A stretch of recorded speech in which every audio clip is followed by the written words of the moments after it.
मेरे प्रिय 140 करोड़ परिवारजन,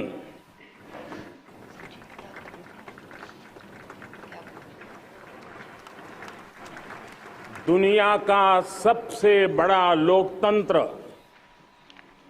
और अब बहुत लोगों का अभिप्राय है कि जनसंख्या की दृष्टि से भी हम विश्व में नंबर 1 पर है। इतना बड़ा विशाल देश, 140 करोड़ देश कि मेरे भाई बहन, मेरे परिवारजन आज आजादी का पर्व मना रहे हैं। मैं देश के कोटि कोटि जनों को, देश और दुनिया में भारत को प्यार करने वाले, भारत का सम्मान करने वाले, भारत का गौरव करने वाले कोटि कोटि जनों को आजादी के इस महान पवित्र पर्व की अनेक अनेक शुभकामनाएं देता हूं। मेरे प्यारे परिवारजन, पूज्य बापू के नेतृत्व में असहयोग का आंदोलन, सत्याग्रह की मूवमेंट और भगत सिंह, सुखदेव, राजगुरु जैसे अनगिनत वीरों का बलिदान, उस पीढ़ी में शायद ही कोई व्यक्ति होगा जिसने देश की आजादी में अपना योगदान न दिया हो। मैं आज देश की आजादी के जंग में जिन जिन ने योगदान दिया है, बलिदान दिए हैं, त्याग किया है, तपस्या की है, उन सबको आदरपूर्वक नमन करता हूं, उनका अभिनंदन करता हूं। आज 15 अगस्त महान क्रांतिकारी और अध्यात्म जीवन के ऋषितुल्य प्रणेता श्री अरबिंदो की 150वीं जयंती पूर्ण हो रही है। ये वर्ष स्वामी दयानंद सरस्वती के 150वीं जयंती का वर्ष है। ये वर्ष रानी दुर्गावती के 500वीं जन्मशती का बहुत ही पवित्र अवसर है, जो पूरा देश बड़े धामधूम से मनाने वाला है। ये वर्ष मीराबाई, भक्ति योग की सिरमौर मीराबाई के 525 वर्ष का भी ये पावन पर्व है। ये बार जो 26 जनवरी हम मनाएंगे वो हमारे गणतंत्र दिवस की 75वीं वर्षगांठ होगी। अनेक प्रकार से अनेक अवसर, अनेक संभावनाएं राष्ट्र निर्माण में जुटे रहने के लिए पल पल नई प्रेरणा, पल पल नई चेतना, पल पल सपने, पल पल संकल्प, शायद इससे बड़ा कोई अवसर नहीं हो सकता। मेरे प्यारे परिवारजन, इस बार प्राकृतिक आपदा ने देश के अनेक हिस्सों में अकल्पनीय संकट पैदा किए। जिन परिवारों ने इस संकट में सहन किया है, मैं उन सभी परिवारजनों के प्रति अपनी संवेदना प्रकट करता हूं और राज्य और केंद्र सरकार मिलकर के उन सभी संकटों से जल्दी से मुक्त होकर के फिर तेज गति से आगे बढ़ेंगे, ये मैं विश्वास दिलाता हूं। मेरे प्यारे परिवारजनों, पिछले कुछ सप्ताह नॉर्थ ईस्ट में, विशेषकर मणिपुर में और हिंदुस्तान के भी अन्य कुछ भागों में, लेकिन विशेषकर मणिपुर में जो हिंसा का दौर चला, कई लोगों को अपना जीवन खोना पड़ा, मां बेटियों के सम्मान के साथ खिलवाड़ हुआ। लेकिन कुछ दिनों से लगातार शांति की खबरें आ रही हैं। देश मणिपुर के लोगों के साथ है। देश मणिपुर के लोगों को पिछले कुछ दिनों से जो शांति बनाए रखी है, उस शांति के पर्व को आगे बढ़ाएं और शांति से ही समाधान का रास्ता निकलेगा और राज्य और केंद्र सरकार मिलकर के उन समस्याओं के समाधान के लिए भरपूर प्रयास कर रही है, करती रहेगी। मेरे प्यारे परिवारजनों, जब हम इतिहास की तरफ नजर करते हैं तो इतिहास में कुछ पल ऐसे आते हैं जो अपनी अमिट छाप छोड़ करके जाते हैं और उसका प्रभाव सदियों तक रहता है। और कभी कभी शुरुआत में वो बहुत छोटा लगता है, छोटी सी घटना लगती है, लेकिन वो अनेक समस्याओं की जड़ बन जाती है। हमें याद है 1000-1200 साल पहले इस देश पर आक्रमण हुआ।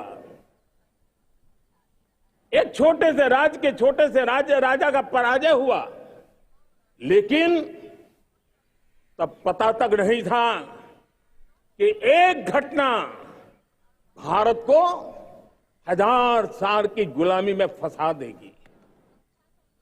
और हम गुलामी में जकड़ते गए, जो आया लूटता गया, जो जिसका मन चाहा हम पे आके सवार हो गया। कैसा विपरीत काल रहा होगा वो 1000 साल का। मेरे प्यारे परिवारजनों, घटना छोटी क्यों ना हो, लेकिन 1000 साल तक प्रभाव छोड़ के रही है। लेकिन मैं आज इस बात का जिक्र इसलिए करना चाहता हूं कि भारत के वीरों ने इस कालखंड में कोई भूभाग ऐसा नहीं था, कोई समय ऐसा नहीं था जब उन्होंने देश की आजादी के लौ को गलता न रखा हो, बलिदान की परंपरा न बनाई हो। मां भारती बेड़ियों से मुक्त होने के लिए उठ खड़ी हुई थी, जंजीरों को झकझोर रही थी और देश की नारी शक्ति, देश की युवा शक्ति, देश के किसान, देश के गांव के लोग, मजदूर, कोई हिंदुस्तानी ऐसा नहीं था जो आजादी के सपने को लेकर के जीता न हो। आजादी को पाने के लिए मर मिटने के लिए तैयार होने वालों की एक बड़ी फौज तैयार हो गई थी। जेलों में जवानी खपाने वाले अनेक महापुरुष हमारे देश की आजादी को, इन गुलामी की बेड़ियों को तोड़ने के लिए लगे हुए थे। मेरे प्यारे परिवारजनों, जन चेतना का वो व्यापक रूप, त्याग और तपस्या का वो व्यापक रूप, जन जन के अंदर एक नए विश्वास जगाने वाला वो पल आखिरकार 1947 में देश आजाद हुआ। 1000 साल की गुलामी में संजोए हुए सपने देशवासी पूरे करते हुए देखे। साथियों, मैं 1000 साल पहले की बात इसलिए कह रहा हूं, मैं देख रहा हूं फिर एक बार देश के सामने एक मौका आया है। इस ऐसे कालखंड में हम जी रहे हैं, ऐसे कालखंड में हमने प्रवेश किया है और यह हमारा सौभाग्य है कि भारत के ऐसे अमृत काल में, यह अमृत काल का पहला वर्ष है, या तो हम जवानी में जी रहे हैं या हम मां भारती की गोद में जन्म ले चुके हैं। और ये कालखंड, मेरे शब्द लिख करके रखिए मेरे प्यारे परिवारजनों, इस कालखंड में जो हम करेंगे, जो कदम उठाएंगे, जितना त्याग करेंगे, तपस्या करेंगे, सर्वजन हिताय सर्वजन सुखाय, एक के बाद एक फैसले लेंगे, आने वाले 1000 साल का देश का स्वर्णिम इतिहास उससे अंकुरित होने वाला है। इस कालखंड में होने वाली घटनाएं आगामी 1000 साल के लिए इसका प्रभाव पैदा करने वाली है। गुलामी की मानसिकता से बाहर निकला हुआ देश पंच प्राण को समर्पित होकर के एक नए आत्मविश्वास के साथ आज आगे बढ़ रहा है। नए संकल्पों को सिद्ध करने के लिए वो जी जान से जुड़ रहा है। मेरी भारत माता, जो कभी ऊर्जा का सामर्थ्य था लेकिन राख के ढेर में दबी पड़ी थी, वो भारत मां 140 करोड़ देशवासियों के पुरुषार्थ है, उनकी चेतना से, उनकी ऊर्जा से फिर एक बार जागृत हो चुकी है। मां भारती जागृत हो चुकी है और मैं साफ देख रहा हूं दोस्तों, यही कालखंड है। पिछले 9-10 साल हमने अनुभव किया है, विश्व भर में भारत की चेतना के प्रति, भारत के सामर्थ्य प्रति एक नया आकर्षण, नया विश्वास, नई आशा पैदा हुई है। और ये प्रकाश पुंज जो भारत से उठा है, वो विश्व को उसमें अपने लिए ज्योति नजर आ रही है। विश्व को एक नया विश्वास पैदा हो रहा है। हमारा सौभाग्य है, कुछ ऐसी चीजें हमारे पास हैं जो हमारे पूर्वजों ने हमें विरासत में दी है और वर्तमान कालखंड ने गढ़ी है। आज हमारे पास डेमोग्राफी है, आज हमारे पास डेमोक्रेसी है, आज हमारे पास डायवर्सिटी है। डेमोग्राफी, डेमोक्रेसी और डायवर्सिटी की ये त्रिवेणी भारत के हर सपने को साकार करने का सामर्थ्य रखती है। आज पूरे विश्व में वहां देशों की उम्र ढल रही है, ढलाव पर है, तब भारत यौवन की तरफ ऊर्जावान होकर के बढ़ रहा है। कितने बड़े गौरव का कालखंड है कि आज 30 साल की कम आयु की जनसंख्या दुनिया में सर्वाधिक कहीं है तो ये मेरे भारत मां की गोद में है, ये मेरे देश में है। और 30 साल से कम उम्र की नौजवान हो मेरे देश के पास हो, कोटि कोटि भुजाएं हो, कोटि कोटि मस्तिष्क हो, कोटि कोटि सपने, कोटि कोटि संकल्प हो, तो भाइयों बहनों, मेरे प्रिय परिवारजनों, हम इच्छित परिणाम प्राप्त करके रह सकते हैं।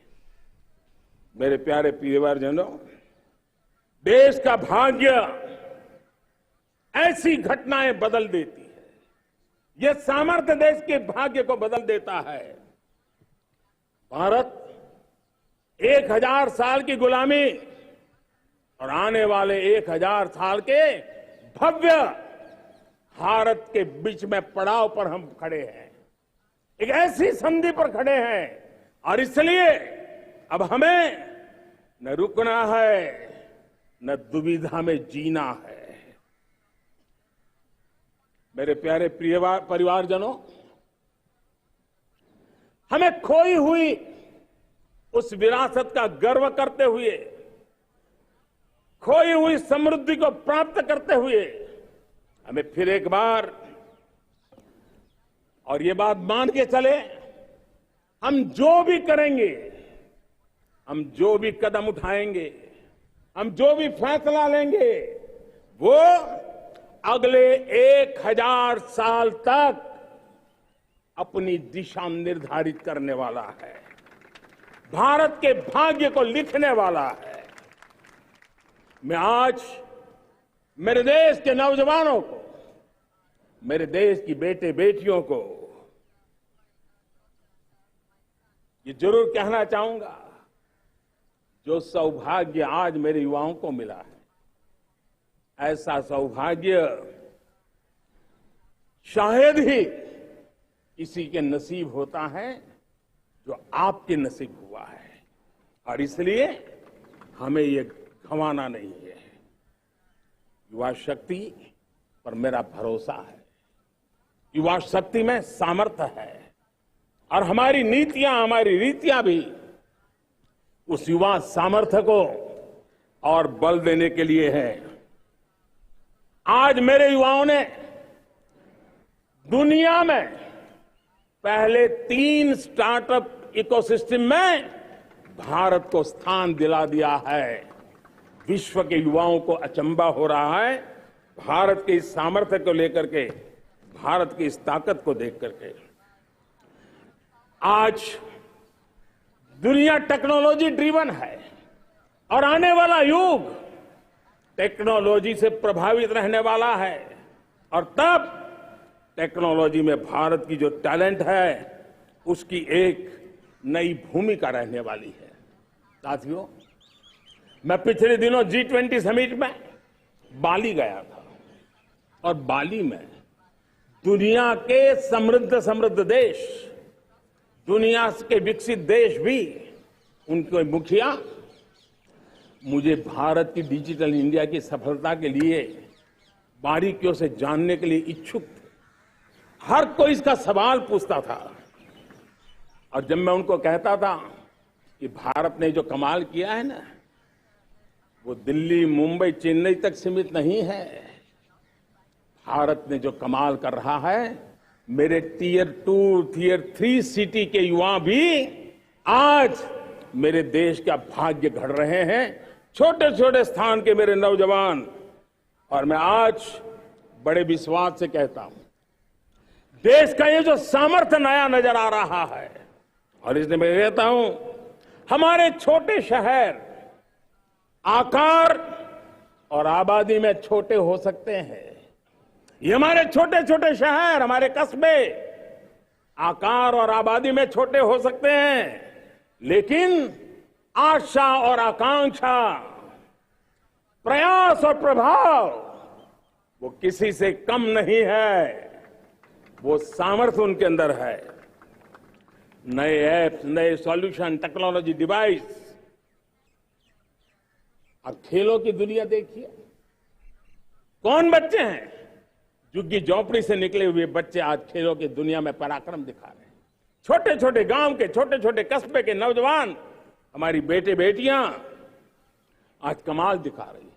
अब देखिए, मेरे देश की 100 जितनी स्कूल ऐसी हैं जहां के बच्चे सैटेलाइट बना करके सैटेलाइट छोड़ने की तैयारियां कर रही है। आज हजारों टिंकरिंग लैब नए वैज्ञानिकों का गर्भाधान कर रही है। आज हजारों टिंकरिंग लैब लाखों बच्चों को साइंस और टेक्नोलॉजी की राह पर आगे बढ़ने के लिए प्रेरणा दे रही है। मैं मेरे देश के नौजवानों को कहना चाहता हूं, अवसरों की कमी नहीं है। आप जितने अवसर चाहेंगे, ये देश आसमान से भी ज्यादा अवसर आपने देने का सामर्थ्य रखता है। मैं आज लाल किले की प्राचीर से मेरे देश की माताओं, बहनों, मेरे देश की बेटियों को हृदय से अभिनंदन करना चाहता हूं। देश आज जब पहुंचा है, अब विशेष शक्ति जुड़ रही है मेरी माताओं बहनों के सामर्थ्य की। आज देश प्रगति की राह पर चल पड़ा है, तो मैं मेरे किसान भाई बहनों का भी अभिनंदन करना चाहता हूं। ये आप ही का पुरुषार्थ है, ये आप ही का परिश्रम है कि देश आज कृषि क्षेत्र में आगे बढ़ रहा है। मैं मेरे मजदूरों का, मेरे श्रमिकों का, मेरे प्रिय परिवारजन, ऐसे कोटि कोटि श्रमिकों को आज मैं नमन करता हूं, उनका अभिनंदन कर रहा हूं। देश आज जो आधुनिकता की ओर बढ़ रहा है, विश्व की तुलना करने वाले सामर्थ्य के साथ नजर आ रहा है, उसके पीछे मेरे देश के मजदूरों का, मेरे देश के श्रमिकों का बहुत बड़ा योगदान है।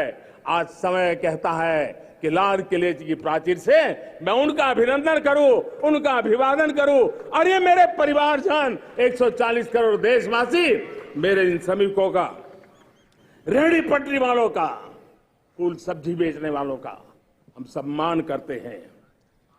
मेरे देश को आगे बढ़ाने में, मेरे देश को प्रगति की नई ऊंचाई पर ले जाने में प्रोफेशनल्स की बहुत बड़ी भूमिका है, बढ़ती रही है।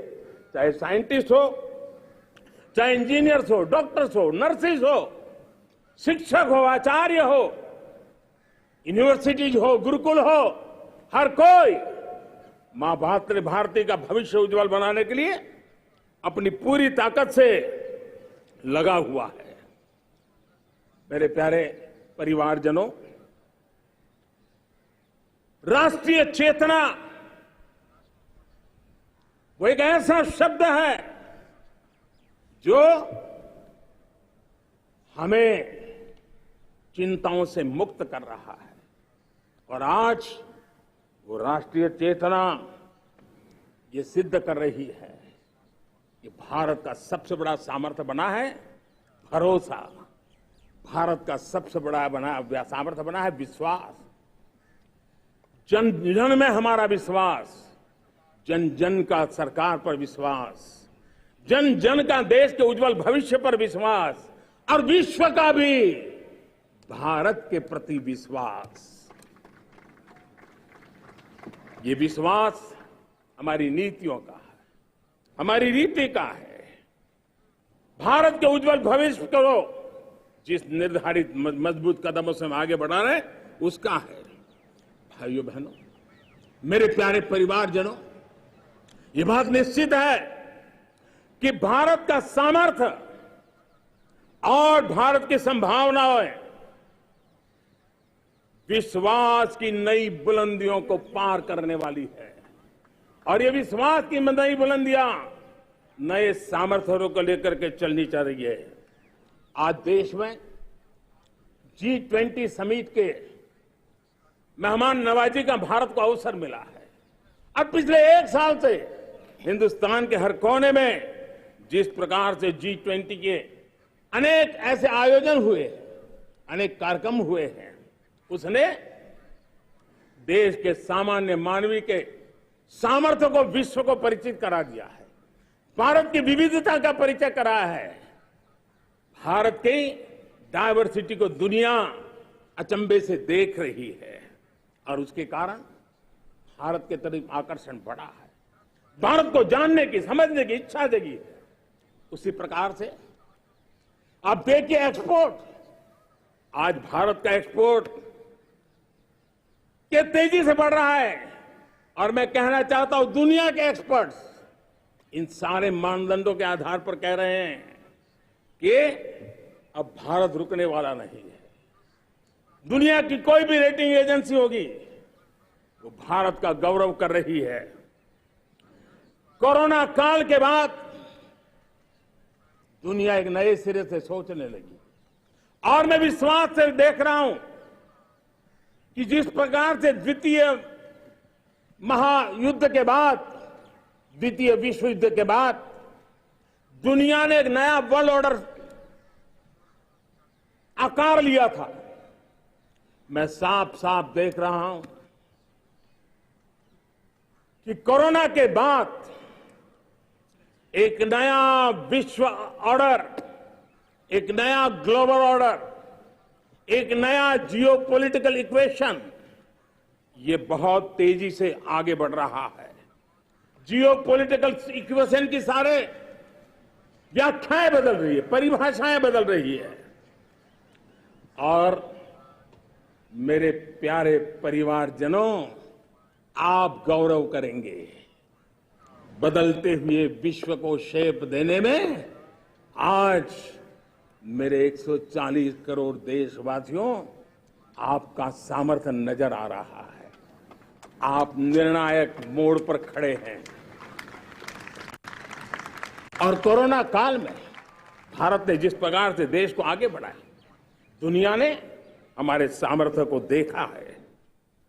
जब दुनिया के सप्लाई चेन तहस नहस हो गई थी, बड़ी बड़ी अर्थव्यवस्थाओं पर दबाव था, उस समय भी हमने कहा था हमें विश्व का विकास देखना है तो मानव केंद्रीय होना चाहिए, मानवीय संवेदनाओं से भरा हुआ होना चाहिए, और तब जाकर के समस्याओं का सही समाधान निकालेंगे। और कोविड ने हमें सिखाया है, यह हमें मजबूर किया है, लेकिन मानवीय संवेदनाओं को छोड़ करके हम विश्व का कल्याण नहीं कर सकते। आज भारत ग्लोबल साउथ की आवाज बन रहा है। भारत की समृद्ध विरासत आज दुनिया के लिए एक अवसर बन रहा है। Global economy, global supply chain, इसमें भारत की हिस्सेदारी, मैं पक्का विश्वास से कहता हूं, आज जो भारत में परिस्थिति पैदा हुई है, आज जो भारत ने कमाया है, वो दुनिया में स्थिरता की गारंटी लेकर के आया है। दोस्तों, अब न हमारे मन में, न 140 करोड़ मेरे परिवारजनों के मन में, और न ही दुनिया के मन में कोई इफ्स है, कोई बट्स है। विश्वास बन चुका है। मेरे प्यारे देशवासियों, अब गेंद हमारे पाले में है। हमें अवसर जाने नहीं देना चाहिए, हमें मौका छोड़ना नहीं चाहिए। भारत में मैं मेरे देशवासियों का इसलिए भी अभिनंदन करता हूं कि मेरे देशवासियों में एक नीर विवेक का सामर्थ्य है, समस्याओं की जड़ों को समझने का सामर्थ्य है। और इसलिए 2014 में मेरे देशवासियों ने 30 साल के अनुभव के बाद तय किया कि देश को आगे ले जाना है तो स्थिर सरकार चाहिए, मजबूत सरकार चाहिए, पूर्ण बहुमत वाली सरकार चाहिए। और देशवासियों ने एक मजबूत और स्थिर सरकार बनाई। और 3 दशकों के जो अनिश्चितता का कालखंड था, जो अस्थिरता का कालखंड था, जो राजनीतिक मजबूरियों से देश जकड़ा हुआ था, उससे मुक्ति मिली। मेरे प्यारे परिवारजनों, देश के पास आज एक ऐसी सरकार है, वो सर्वजन हिताय सर्वजन सुखाय,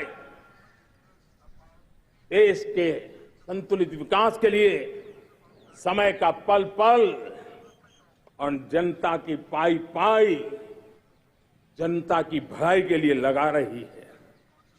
और मेरी सरकार, मेरे देशवासियों का मन एक बात से जुड़ा हुआ है।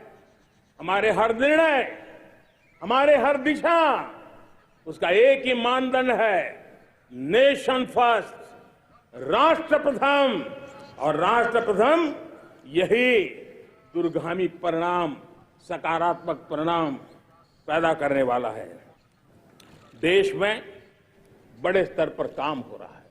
और लेकिन मैं कहना चाहूंगा, 2014 में आपने एक मजबूत सरकार बनाई, और मैं कहता हूं 2014 में और 2019 में आपने एक सरकार फॉर्म की, तो मोदी में रिफॉर्म करने की हिम्मत आई। आपने ऐसी सरकार फॉर्म की कि मोदी को रिफॉर्म की हिम्मत आई। और जब मोदी ने एक के बाद एक रिफॉर्म किए, तो मेरे ब्यूरोक्रेसी के लोग, मेरे लाखों हाथ पैर जो हिंदुस्तान के कोने कोने में सरकार के हिस्से के रूप में काम कर रहे हैं, उन्होंने ब्यूरोक्रेसी ने ट्रांसफॉर्म करने के लिए, परफॉर्म करने की जिम्मेवारी बखूबी निभाई। और उन्होंने परफॉर्म करके दिखाया, और जनता जनार्दन जुड़ गई, तो वो ट्रांसफॉर्म होता भी नजर आ रहा है।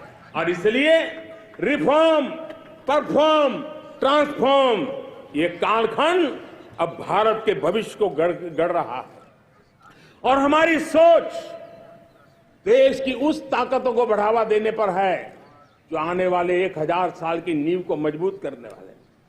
दुनिया को युवा शक्ति की जरूरत है, युवा स्किल की जरूरत है। हमने अलग स्किल मिनिस्ट्री बनाई, वो भारत की आवश्यकताओं को तो पूरी करेगी, वो दुनिया की आवश्यकताओं को पूरी करने का भी सामर्थ्य रखेगी।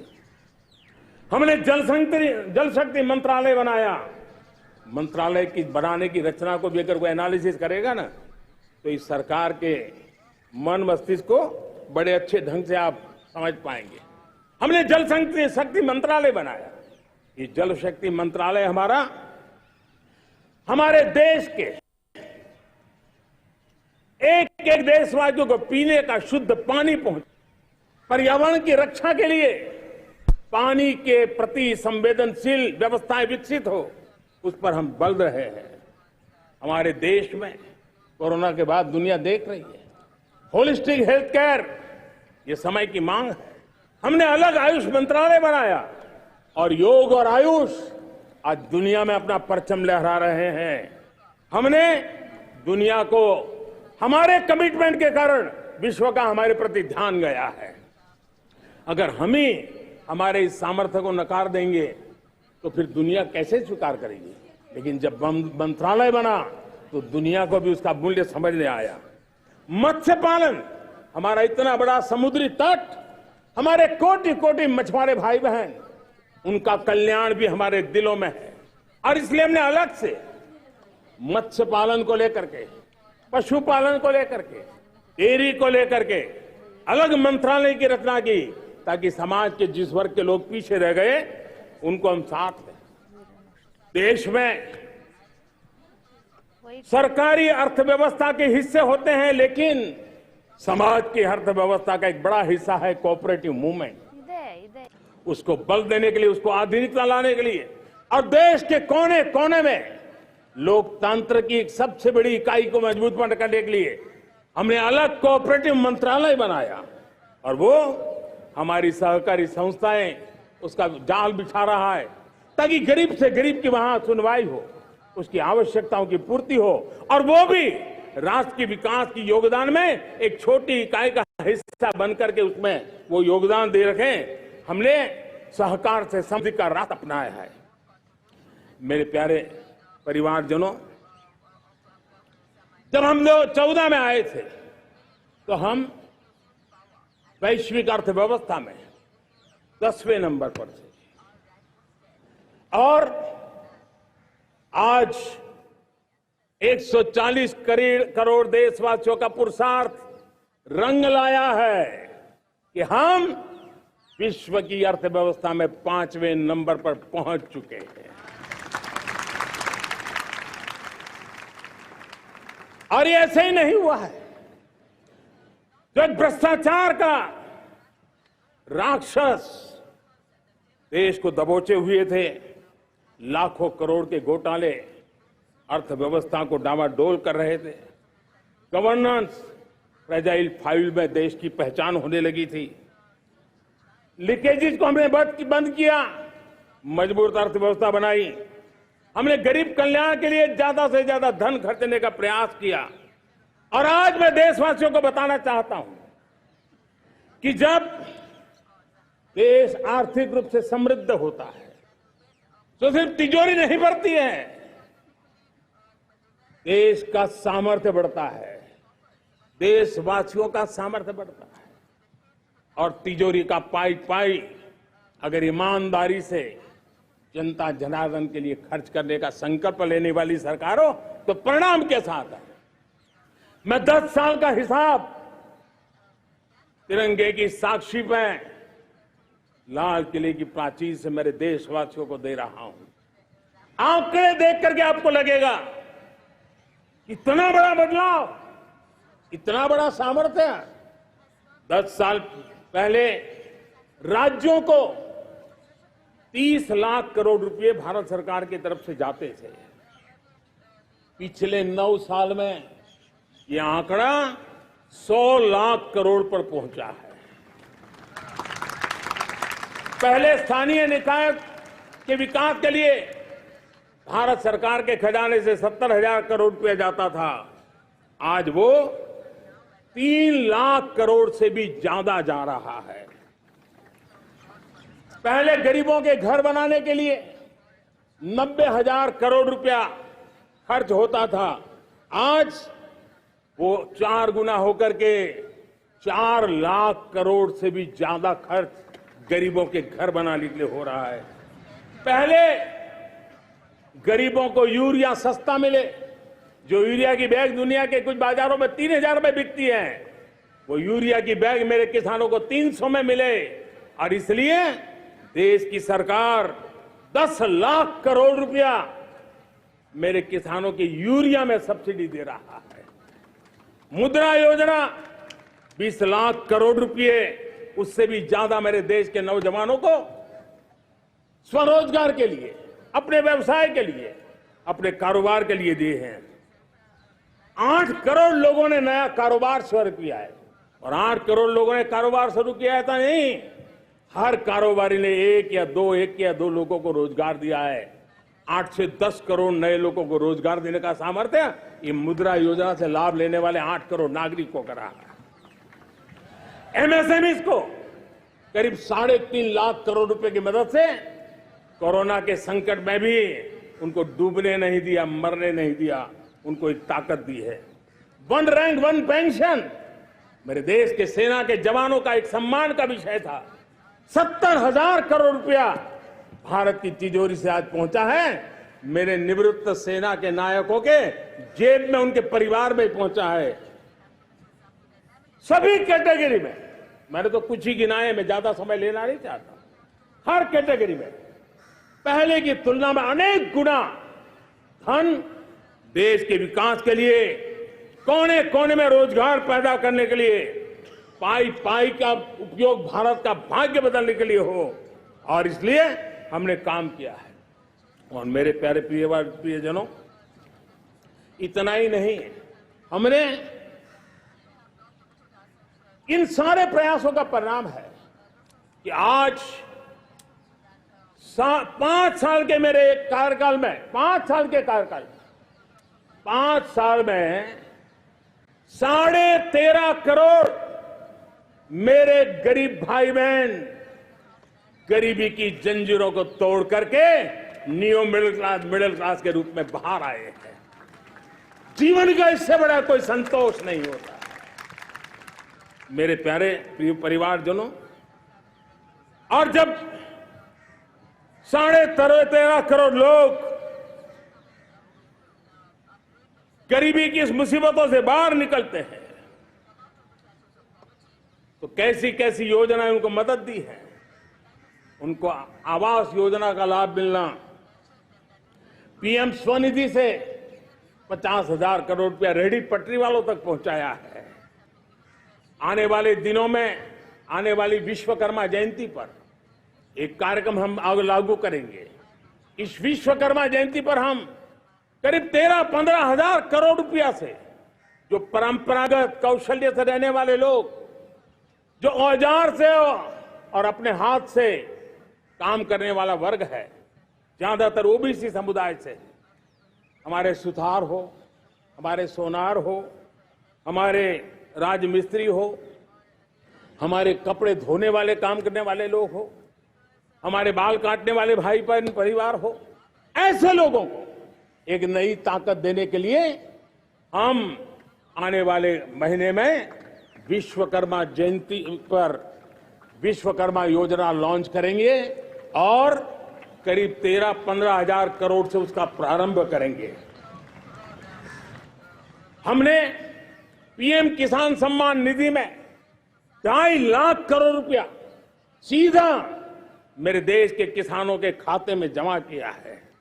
हमने जल जीवन मिशन, हर घर में शुद्ध पानी पहुंचे, 2 लाख करोड़ रुपया खर्च किया है। हमने आयुष्मान भारत योजना, ताकि गरीब को बीमारी के कारण अस्पताल जाने से जो मुसीबत होती थी उसको मुक्ति दिलाना, उसको दवाई मिले, उसका उपचार हो, ऑपरेशन हो, अच्छे से अच्छी हॉस्पिटल में हो। आयुष्मान भारत योजना के तहत 70,000 करोड़ रुपए हमने लगाए हैं। पशुधन, देश ने कोरोना वैक्सीन की बात तो देश को याद है, 40,000 करोड़ रुपए लगाए, वो तो याद है। लेकिन आपको जानकर के खुशी होगी, हमने पशुधन को बचाने के लिए करीब करीब 15,000 करोड़ रुपया पशुधन के टीकाकरण के लिए लगाया है। मेरे प्यारे देशवासियों, मेरे प्यारे परिवारजनों, जन औषधि केंद्रों ने देश के सीनियर सिटीजन्स को, देश के मध्यम वर्गीय परिवार को एक नई ताकत दी है। जिस संयुक्त परिवार में अगर किसी को एक डायबिटीज जैसा हो जाए, 2-3 हजार रुपया दवाई का बिल स्वाभाविक हो जाता है। हमने जन औषधि केंद्र से जो दवाई बाजार में 100 रुपए में मिलती है, वो 10 रुपया, 15 रुपया, 20 रुपए में दी। और आज देश में 1000 जन औषधि केंद्रों से मेरे इन बीमारी में जिनको दवाई की जरूरत थी, ऐसे लोगों के करीब 20,000 करोड़ रुपया उनके जेब में बचा है। और ये ज्यादातर मध्यम वर्ग के परिवार के लोग हैं। लेकिन आज उसकी सफलता को देखते हुए मैं देशवासियों को कहना चाहता हूं, जैसे हम एक विश्वकर्मा योजना लेकर के समाज के उस वर्ग को छूने वाले हैं, अब देश में 10,000 जन औषधि केंद्र से हम 25,000 जन औषधि केंद्र का लक्ष्य लेकर के आने वाले दिनों में काम करने वाले हैं। मेरे प्यारे परिवारजनों, जब देश में गरीबी कम होती है तो देश की मध्यम वर्ग की ताकत बहुत बढ़ती है। और अगर दुनिया में, और मैं आपको विश्वास दिलाता हूं, आने वाले 5 साल में मोदी का गारंटी है, देश पहले 3 वैश्विक इकोनॉमी में अपना जगह ले लेगा। ये पक्का जगह ले लेगा। आज जो 13.5 करोड़ गरीबी से बाहर आए हुए लोग हैं, वो एक प्रकार से मध्यम वर्ग की ताकत बन जाते हैं। जब गरीब की खरीद शक्ति बढ़ती है तो मध्यम वर्ग की व्यापार शक्ति बढ़ती है। जब गांव की खरीद शक्ति बढ़ती है तब कस्बे और शहर की आर्थिक व्यवस्था और तेज गति से दौड़ती है। और यही इंटरकनेक्टेड हमारा अर्थचक्र होता है। हम उसको बल लेकर के आगे चलना चाहते हैं। मेरे प्यारे परिवारजनों, शहर के अंदर जो कमजोर लोग रहते हैं, बिना घर को मुसीबत रहती है, मध्यम वर्ग के परिवार अपना खुद का घर का सपना देख रहे हैं, हम उसके लिए भी आने वाले कुछ सालों के लिए एक योजना लेकर के आ रहे हैं। और जिसमें ऐसे मेरे परिवारजन जो शहरों में अपना घर, शहरों में रहते हैं लेकिन किराए के मकान पे रहते हैं, झुग्गी झोपड़ी में रहते हैं, चाल में रहते हैं, अनऑथोराइज कॉलोनीज में रहते हैं, ऐसे मेरे परिवारजन अगर अपना मकान बनाना चाहते हैं तो बैंक से जो लोन का उसके ब्याज के अंदर राहत देकर के लाखों रुपयों की मदद करने का हमने निर्णय किया है। मेरे मध्यम वर्ग के परिवार को जब 2 लाख से 7 लाख इनकम टैक्स की सीमा बढ़ जाती है तो सबसे बड़ा लाभ सैलरी क्लास को होता है, मेरे मध्यम वर्ग को होता है। इंटरनेट का डेटा बहुत महंगा था 2014 के पहले, आज दुनिया का सबसे सस्ता इंटरनेट का डेटा का खर्चा हो रहा है। हर परिवार के पैसे बच रहे हैं। मेरे प्यारे परिवारजनों, विश्व कोरोना के बाद अभी तक उभर नहीं पाया है। युद्ध ने फिर एक नई मुसीबत पैदा की है। आज दुनिया महंगाई के संकट से जूझ रही है। पूरी दुनिया की अर्थव्यवस्था को महंगाई ने दबोच के रखा है। हम भी दुनिया से जिन सामान की जरूरत होती है लाते हैं, तो हमें सामान तो इंपोर्ट करते हैं, हमारा दुर्भाग्य है कि हमें महंगाई भी इंपोर्ट करनी पड़ती है, क्योंकि पूरी दुनिया को महंगाई ने जकड़ के रखा है। लेकिन मेरे प्यारे परिवारजनों, भारत ने महंगाई को नियंत्रित रखने के लिए भरसक प्रयास किए।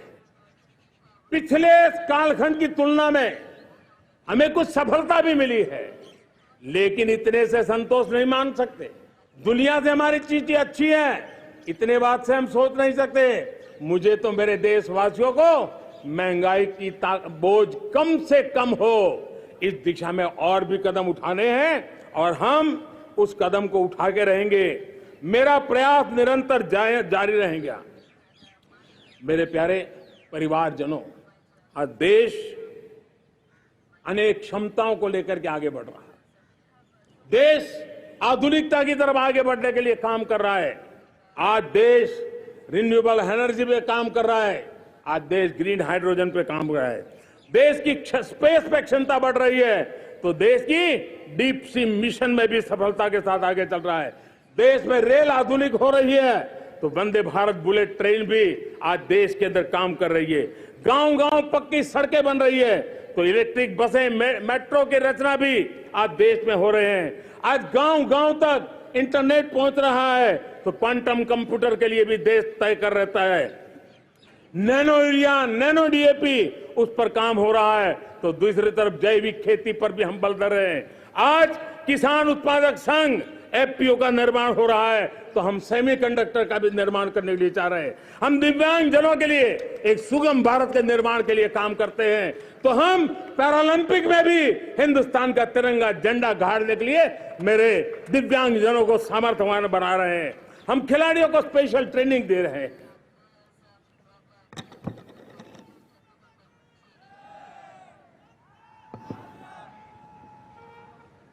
आज भारत पुरानी सोच, पुराने ढर्रे को छोड़ करके लक्ष्यों को तय करके लक्ष्यों को प्राप्त करने की राह से चल रहा है।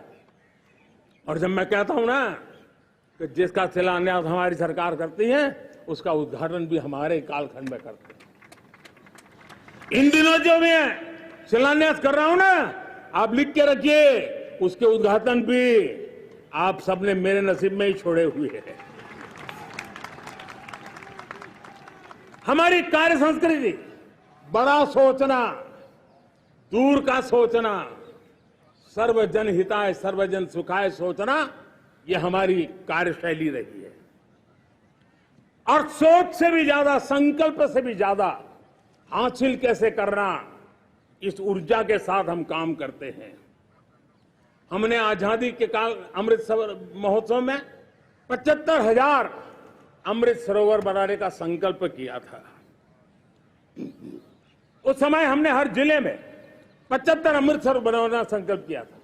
करीब 50-55 हजार अमृत सरोवर की कल्पना की थी, लेकिन आज करीब 75,000 अमृत सरोवर का काम निर्माण हो रहा है। ये अपने आप में बहुत बड़ा काम हो रहा है। जनशक्ति और जल शक्ति की ताकत भारत के पर्यावरण की रक्षा में भी काम आने वाली है। 18,000 गांवों तक बिजली पहुंचाना, जनधन बैंक खाते खोलना, बेटियों के लिए शौचालय बनाना, सारे टारगेट समय के पहले पूरी शक्ति से पूरे करेगा। और जब भारत ठान लेता है तो उसे पूरा करके जाता है। ये हमारा ट्रैक रिकॉर्ड कहता है। 200 करोड़ वैक्सीनेशन का काम, दुनिया हमें जब पूछती है 200 करोड़ सुनती है, उनकी आंखें फट जाती है। इतना बड़ा काम ये मेरे देश के आंगनवाड़ी वर्कर, हमारी आशा वर्कर, हमारी हेल्थ वर्कर, उन्होंने करके दिखाया। यह मेरे देश का सामर्थ्य है। 5G को रोल आउट किया, दुनिया में सबसे तेज गति से 5G रोल आउट करने वाला मेरा देश है। 700 से अधिक जिलों तक हम पहुंच चुके हैं और अब 6G की भी तैयारी कर रहे हैं। हमने टास्क फोर्स बना दिया है। रिन्यूएबल एनर्जी, हम टारगेट से पहले चले हैं। हमने रिन्यूएबल एनर्जी 2030 का जो टारगेट तय किया था, 21-22 में इसको पूरा कर दिया। हमने इथेनॉल में 20% ब्लेंडिंग की बात कही थी, वो भी हमने समय से 5 साल पहले पूरा कर दिया। हमने $500 बिलियन के एक्सपोर्ट की बात की थी, वो भी समय के पहले $500 बिलियन से ज्यादा कर दिया। हमने तय किया, जो हमारे देश में 25 साल से चर्चा हो रही थी कि देश में नई संसद बने, पार्लियामेंट का कोई सत्र ऐसा नहीं था नई संसद के। ये मोदी है, समय के पहले नई संसद बना करके रख दिया। मेरे प्यारे भाई बहनों, ये काम करने वाली सरकार है, निर्धारित लक्ष्यों को पार करने वाली सरकार है। ये नया भारत है। ये आत्मविश्वास से भरा हुआ भारत है। ये संकल्पों को चरितार्थ करने के लिए जी जान से जुटा हुआ भारत है। और इसलिए ये भारत न रुकता है, ये भारत न थकता है, ये भारत न हाँफता है और न ही ये भारत हारता है। और इसलिए मेरे प्यारे परिवारजनों, आर्थिक शक्ति बढ़ी है तो हमारी सामरिक शक्ति को भी एक नई ताकत मिली है। हमारी सीमाएं पहले से अधिक सुरक्षित हुई है और मेरे सीमा पर बैठे हुए मेरे जवान जो देश की सीमाओं की रक्षा कर रहे हैं और मेरे देश की आंतरिक सुरक्षा के संभालने वाले यूनिफॉर्म फोर्सेस, मैं आजादी के इस पावन पर्व पर उनको भी अनेक अनेक बधाई देते हुए मेरी बात को आगे बढ़ाता हूं। सेना का अधिकरण हो, हमारी सेना युवा बने, हमारी सेना बैटल के लिए रेडी, युद्ध योग्य बने, इसलिए निरंतर रिफॉर्म का काम आज हमारी सेना में हो रहा है। मेरे प्यारे परिवारजनों, आए दिन हम लोग सुना करते थे, यहां बम धमाका हुआ, वहां बम धमाका हुआ, हर जगह पे लिखा हुआ रहता था कि इस बैग को मत छूना, अनाउंसमेंट होते रहते थे। आज देश सुरक्षा की अनुभूति कर रहा है और जब सुरक्षा होती है, शांति होती है, तो प्रगति के नए अरमान हम पूरे कर सकते हैं। उसको लिए